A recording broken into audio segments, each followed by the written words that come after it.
Hey guys, today we're going to take a look at 1.4, which deals with integer exponents. We're going to talk about some rules and properties of exponents. These exponents are going to be integers, which means they can be both positive and negative, but no fractions or decimals or anything weird like that today. Okay, so first, in this box are some properties that you should probably be familiar with from Algebra 1 and Algebra 2. Anything to the 0 power is equal to 1. Okay, so 5 to the 0 power is 1. That's just the definition we have of what it means to go to the 0 exponent. Now, the base can't be 0 in this scenario, but anything else to the 0 power is always 1. Negative exponents. If you have a negative exponent, so like this situation right here, it really means that this is in the denominator of a fraction. Okay, so a to the negative n is really 1 over a to the n. And if you have any fraction whatsoever, and you have a negative exponent anywhere, whether it's in the numerator or the denominator, you can always move it. Okay, if I have a negative exponent in the denominator, I can just move that whole base up to the numerator, and it makes the negative exponent positive. Okay? Next rule you should be very familiar with. If you multiply bases, they have to be the same base, but if you multiply bases, you add the exponents. If you divide bases, you subtract the exponents. And this is a really good way, using real numbers, to kind of explain why this rule works the way it works.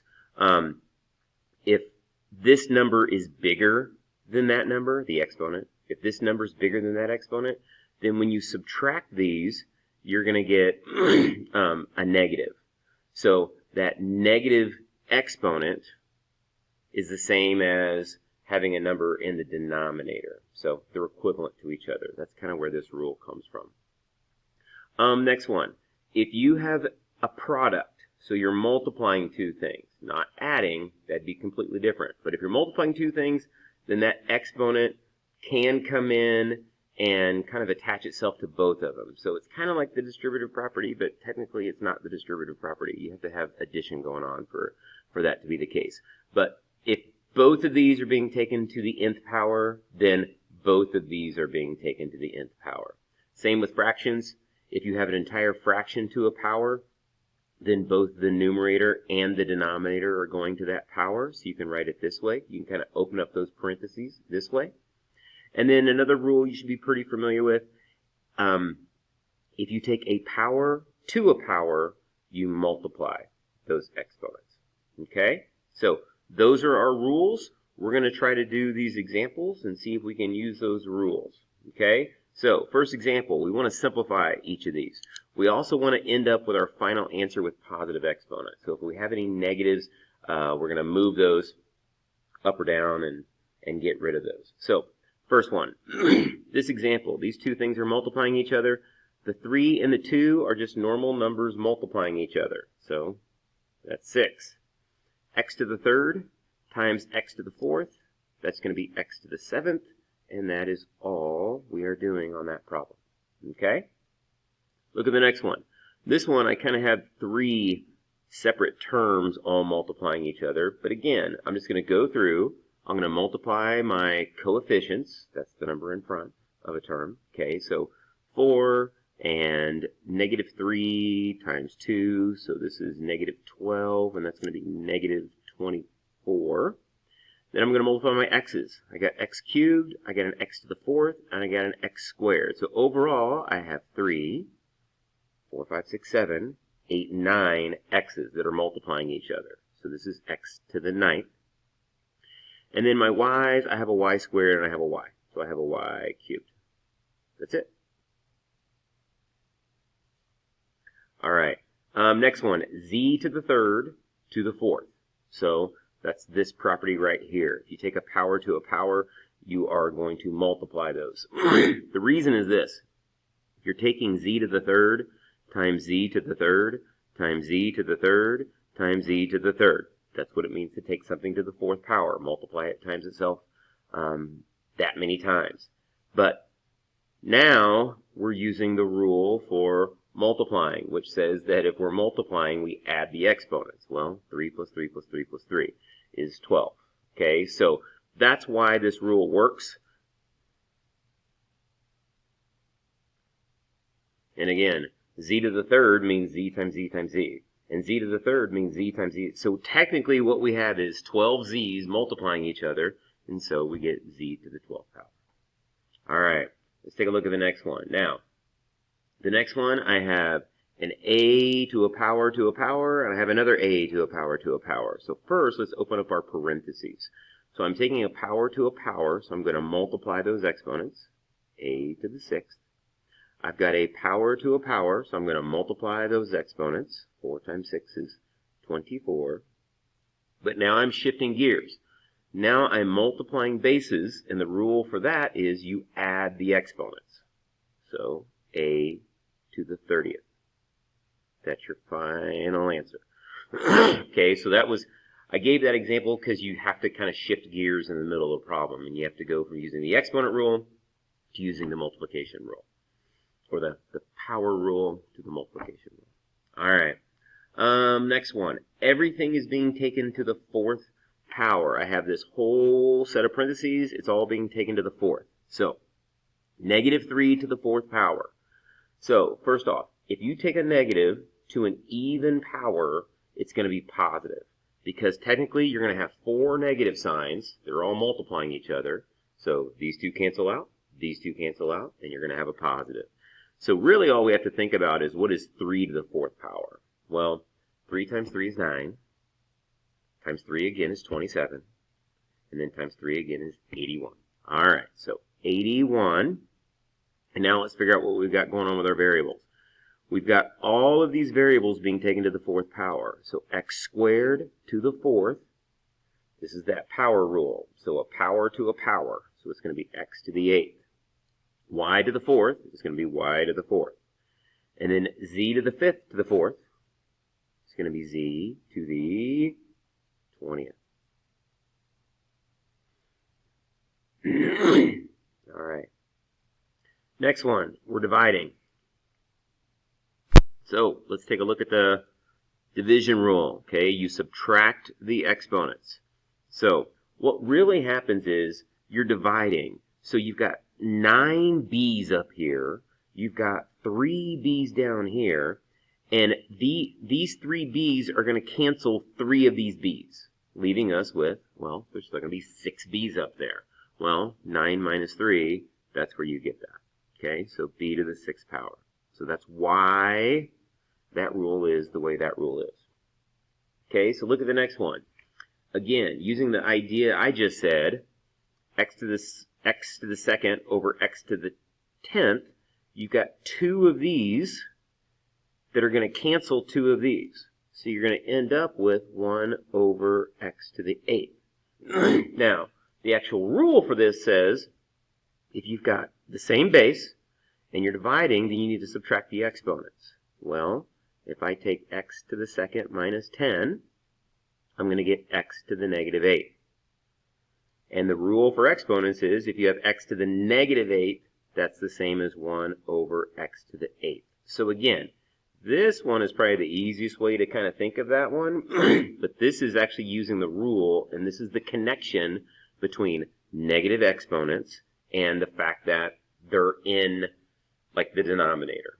Unless the negative exponent is in the denominator, and then it's going to be in the numerator. Okay? All right, so for example, the next one, 4 to the -4th. What is 4 to the -4th? I don't know. I have no idea what it means to multiply 4 times itself -4 times. What we want to do is we want to get rid of that negative. Let's rewrite this. That negative exponent means that all of this is really taking place in the denominator, and now I can write it as 4 to the 4th power. Okay? So, now I just need to figure out what 4 to the 4th power is. Now, if you have a calculator, okay, maybe you don't know what 4 to the 4th power is off the top of your head. 4 squared you're good with, maybe 4 to the 3rd. Now, again, I've got this little handy-dandy Texas instrument. If I want to do 4 to the 4th power, 4, and then this little, it's like a caret in English, where you have to add a word. Okay, you're adding an exponent. So we're going to take 4 to the 4th power, and we're going to get 256. Yeah, maybe we didn't know that one off the top of our head. Okay, so 1 over 256 is the correct answer. So if you have to do some simplifying with a negative exponent, then get rid of the negative exponent. Move that term either down to the denominator, or if it's in the denominator, move it up. And then you just treat it like, like 4 to the 4th power, like an even. So like the next one, I've got 2/3 to the negative 3rd power. So again, the first thing I'm going to do is I'm going to apply that negative sign, and I'm going to take this fraction, and I'm going to flip it. Because that negative is telling me that this is actually going to end up in the denominator, and what's in the denominator is going to end up in the numerator. So you could distribute this and take 2 to the negative 3rd, and then 3 to the negative 3rd, and then switch them. So move this to the denominator, so 2 to the 3rd and 3 to the 3rd, and then simplify that. Okay, so 3 to the 3rd is 27, 2 to the 3rd is 8. Okay, perfect. But you can just say, okay, that negative sign is just going to flip my fraction. So let's just take 3 squared, or 3 over 2, sorry. 3 over 2, and let's take it to the positive 3rd power. So we kind of eliminate that negative so we don't have to worry about it. And again, I'm going to get that same answer. Okay, 3 to the 3rd, 2 to the 3rd is going to give me 27/8. So I'm just showing you a couple different ways, different approaches to do these. Okay, let's look at this one. All right, I got some x's, I got some y's. So again, I'm just going to use my good old rules here. The rule says x to the negative 5th minus 1. Okay, you subtract the exponents. Negative 5th minus 1 is going to be x to the negative 6th. Y to the 2nd minus 4 is going to be y to the negative 2nd. Now, there are times when we just don't want fractions. And so using negative exponents is actually more helpful because I don't have any fractions there. And a lot of times we don't like fractions. But in this case, the direction said to write with positive exponents. So I'm going to take both of these variables, and I'm going to move them to the bottom of a fraction, and that is my final answer. Okay? Next one. What are we going to do in the next one? Again, I'm not a fan of that negative 2 right there, that negative exponent. So let's just take everything and flip it. Okay? Let's take the 4y squared. We're going to take the 3x to the 3rd, and we're going to take all of that to the 2nd power. Okay? And now I'm sure all of you can finish this. This is piece of cake now. 4 squared, 16. Y to the 2nd, that's y to the 4th, because you're multiplying those. 3 to the 2nd is 9, and then x cubed to the 2nd is going to be x to the 6th. And that's it. All right. Last one. So again, this one, I'm going to use my subtraction rule for my exponents. I'm going to get a, well, 5 minus 2 is going to be a to the 3rd. The b's, I'm going to get b to the 2nd minus 6. That's going to be b to the negative 4th. And then all of this is going to go to the 3rd power. Right now, I could move that b to the denominator to get rid of my negative exponent. I could just leave it and go ahead and take 3 to the 3rd and take the negative 4 to the 3rd and then move it later. Does not matter. You're going to get the same answer. Decisions. All right. Let's say a to the 9th, b to the negative 12th, and now we're going to move this and get a to the 9th over b to the 12th. Okay? So just a little review on integer exponents. Take a look at the kind of the homework problems on the back page, and let me know if you have any questions.